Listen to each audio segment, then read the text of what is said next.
Magandang araw sa ating lahat mga boxing fans at magpanig ng mundo. Ang labanan o bakbakan nating tatalakayin ngayon ay ang kauna-unahang pagdidipinsa ni Naoya Inoue sa kanyang 4 major title belts sa Super Bantamweight Division kontra sa kanyang challenger na si Luis Neri ng Mexico. Sa ranking po ng boxing scene, rank 1 sa WBC si Neri, rank 5 sa WBA, rank 2 sa WBO. So nasa top ranking pala ang makalaban ni Naoya Inoue ngayong Mayo 6, 2024. Nagaganapin naman sa baluarte ni Inoue sa Tokyo Dome, bansang Japan. So dayo ang challenger. Maghahayag po tayo ng sarili nating fight prediction, comparison at analysis na kung saan sa ating gagawing comparison, malaki po ang posibilidad na makakakuha kayo ng idea kung sino ang papaboran nyo sa panalo dito sa bakbakan. At dahil sa magkaroon tayo ng comparison, marapat lamang na atin mo nang alamin ang kunti background dito sa magkabilang panig mula sa kanilang physical na appearance, experience sa laban, maging sa kanilang skills, galawan na taglay-taglay. Dahil yun po ang pinaka-referensya natin sa ating gagawing comparison. Pero bago natin yan simulan, para po sa mga boxing fans na bago pa po lamang napadpad dito sa ating munting channel, inaanyahan ko po kayo na sana suportahan po nyo sa pamamagitan po ng pag-subscribe, like, and share para po sa mga boxing fans na walang sawa na sumuporta at sumubaybay dito sa ating munting channel. Tapos puso po ang nagpapasalamat sa inyong lahat. Wala pa nung sports page kung wala rin po kayo mga idol kayo naman.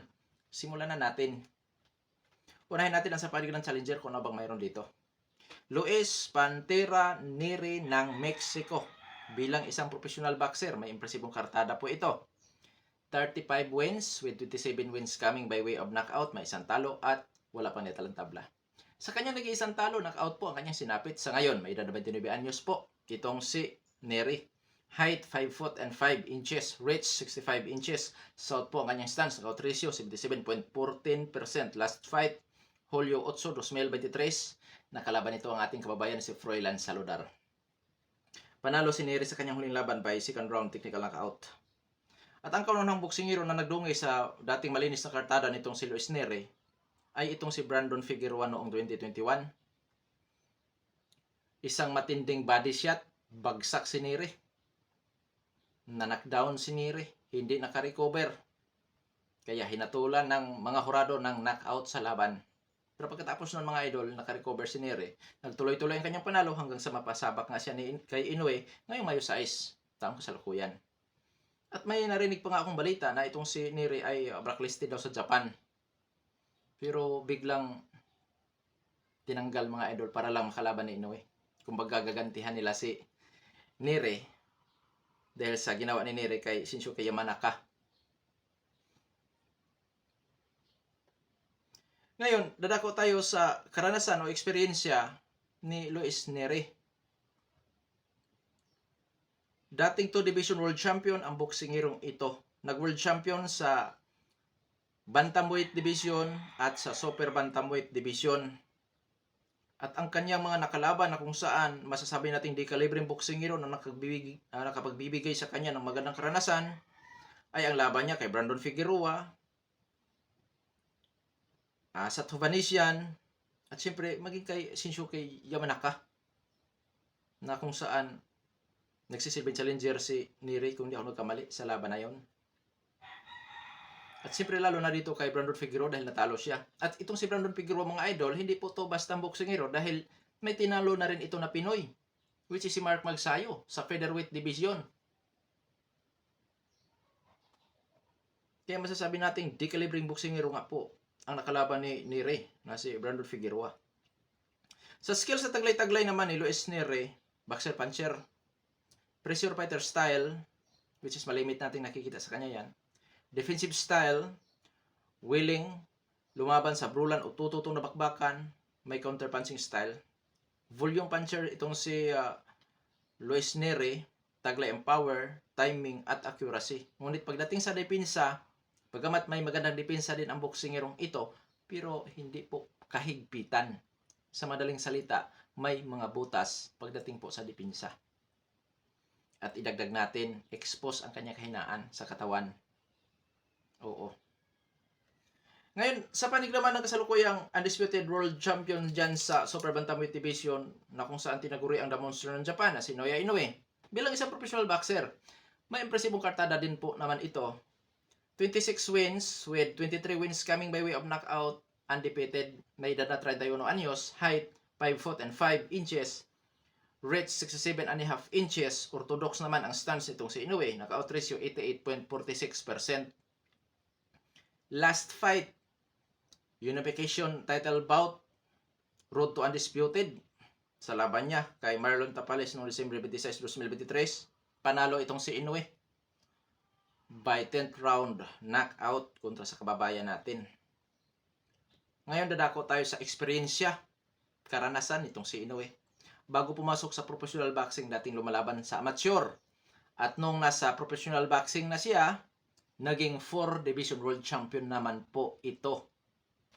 Nag-world champion sa light flyweight division, super flyweight division, bantamweight division, at dito ngayon sa super bantamweight division. At idagdag natin, 2 division undisputed world champion si Naoya the Monster ng Japan, Inoue.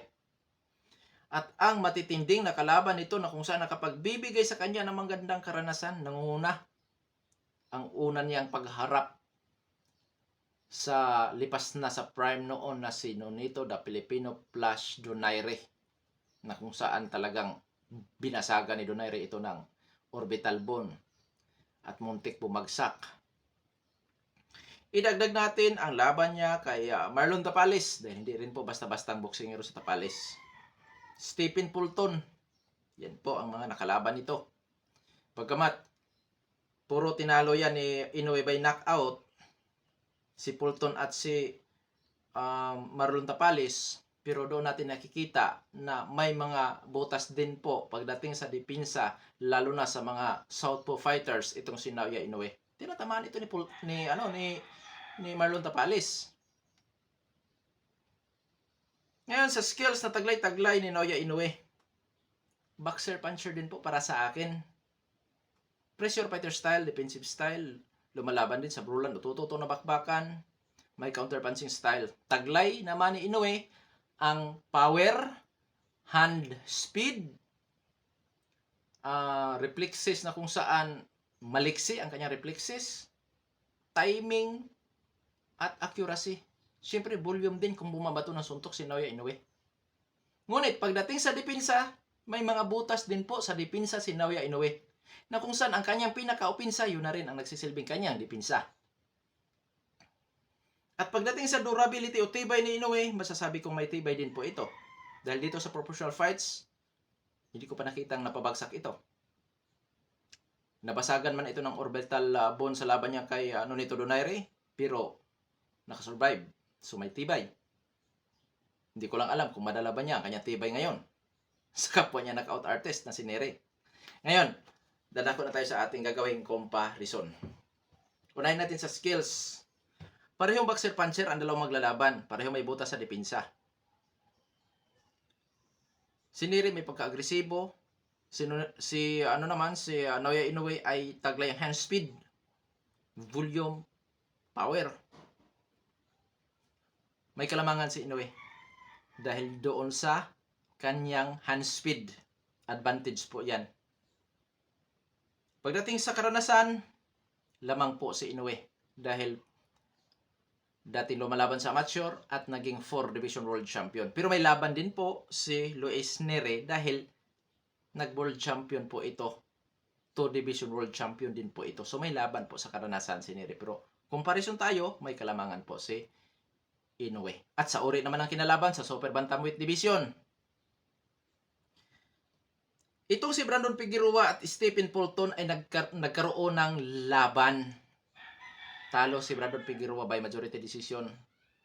At itong si Brandon Figueroa na palaban kay Nere, natalo si Nere by knockout. Samantala, itong si Fulton na tumalo kay Brandon Figueroa, napalaban naman kay Inoue itong si Fulton, knockout ang sinapit ng Amerikano na si Fulton. Ganun pa, yun nga. So, ibig sabihin, dito sa labanan na ito, kung sa mga decalibring opponent naman sa Super Bantamweight Division, may mga nakalaban po si Inoue. Or, hindi na po malayo ang kanilang karanasan dito sa Super Bantamweight Division sa uri ng kanilang nakalaban po mga idol. Ngayon dadako tayo sa kanilang activity fights. Last fight ni Inoue, December, 2023, kapwa niya world champion ang kanyang nakalaban. Samantala, ang huling laban ni Neri noong Hulyo 28, 2023, Froilan Saludar, na kung saan nagawan ko nga yan ng video, ang bakbakan na yan, Neri at Saludar, na kung saan si Saludar ay wala po sa ranking. Samantalang ang huling laban ni Inoue, kapwa world champion. So, lamang sa uri ng kalaban sa last fight, si Inoue. Sa height, reach, power, kung sino ang may advantage. Unahin natin sa power. 77.14 ang knockout ratio ni Neri. 88.46% ang knockout ratio ni Inoue. Lamang po si Inoue, pero may laban si Neri. Sa madaling salita, labanan ito ng knockout artist. Height, reach, kung sino may advantage. Pareho ang tangkad, 5 foot and 5 inches. Pero sa reach, lamang po si Inoue ng 2.5 inches. Malaking bagay po yan. Southpaw kontra orthodox. Delikado sa inside fighting, baka magkaroon ng untugan. Dahil hindi pareho ang stance. Pero hindi na bago para kay Inoue ang southpaw. Sa makatuwid, magkasunod na laban ito. Dahil ang tinalo ni Inoue noong December 26 na si Tapales ay southpaw. Tapos ngayon, sa kanyang first defense ay southpaw ulit. So hindi na bago para kay Inoue yan. Ngayon pagdating sa edad, pareho na sa prime. 31 years old lang din naman si Inoue. 29 years old si Neri. Dagdag nating advantage ni Inoue, yung baluarte niya. Doon yung ganapin ang laban. Kanyang crowd, siya ang champion, at siyempre, yung mga hurado, di malayo magkaroon ng favoritism. Inoue po yan eh. Okay. Sino Llamado? Llamado po si Inoue. Walang duda. Pero hindi ganun kalayo. Hindi ganun kalayo po. Mula sa ranking, karanasan, skills, power, reach, height, hindi ganun kalayo. So, para sa akin, 55-45 lang ang percent. 55% para kay Inoue, 45% para naman kay Neri. Dahil sa parehong knockout artist ang dalawang maglalaban, nakadepende ito kung sinong maunang makapagpatama. Okay, prediction na tayo mga idol. Official prediction natin. Naoya Inoue by knockout or technical knockout. Anong round? Siguro nasa mga 9 rounds. Pinakamatagal na yan, mula first round hanggang 9 rounds. At yung sakali, di magawa ni Inoue na i-knockout itong si Luis Neri. Sa tingin ko, Inoue pa rin sa pamamagitan po ng puntusan. Marami siyang advantages dito. Hand speed, volume, liksi na galawan, doon pagaganapin ang laban. Sa kanyang baluarte, siya pa ang champion. So, maraming advantages si Inoue. Mula sa power, skills, dako ang pagdadawsan sa laban, malaking posibilidad na si Inoue ang manalo kung mawi lang ito sa puntusan. Pero dahil sa ating comparison ay kaunti lamang po ang diferensya, sa panig naman ni Luis Neri, malaki po ang posibilidad na manalo ito by knockout. Once na makuha niyang makounter si Inoue sa mukha, may kalalagyan si Inoue dyan sa counter din ni Luis Neri. Mukha o katawan. Dahil mataas po talaga knockout ratio ni Luis Neri din. May laban din talaga sa power. Sa tunayan, mas mataas pang knockout ratio nitong si Neri kumpara kay Tapales, na kung saan uga din si Inoue. Mataas ang knockout ratio ni Neri kumpara kay Donaire, na kung saan muntik bumagsak si Inoue. Kaya di malayo na pwedeng makuha din ni Neri ang panalo by knockout or technical knockout, which is yun ang kinakailangan ni Neri dahil siya ang challenger dito at dayo pa sa laban. Siya pa ang dayo dito sa bakbakan na ito.